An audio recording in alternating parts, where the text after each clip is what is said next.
1.4 hektar. Ayan, may pader na. May pader na yan. So, paikot na yan dun. Pag ganun siya. At dito naman sa kabilang ito, may bakod naman na itong kabilang area. Ayan, may bakod naman na siya.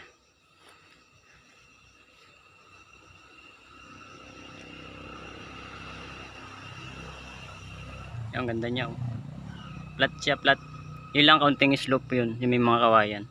Yun lang yung kaunting slope niya. Pero maganda siya. So hindi naman natin kailangan bumili din ng right of way. Na yan naman yung national highway, oh. Provincial highway.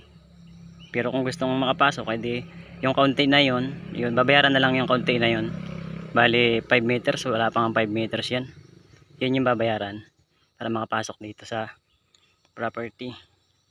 Ayan, location at Timonan, Quezon. Ayan, oh, 90% plot. So ang nyug po natin more or less ay 100 ka puno na niyog. So namumunga na naman po siya lahat. At bukod pa ron, meron ako nakitang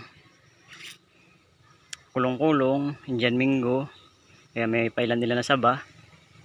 Ayun, may langka.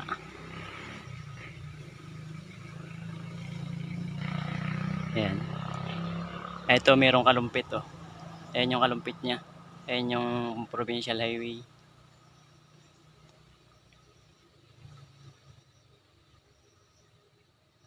Ganda nito.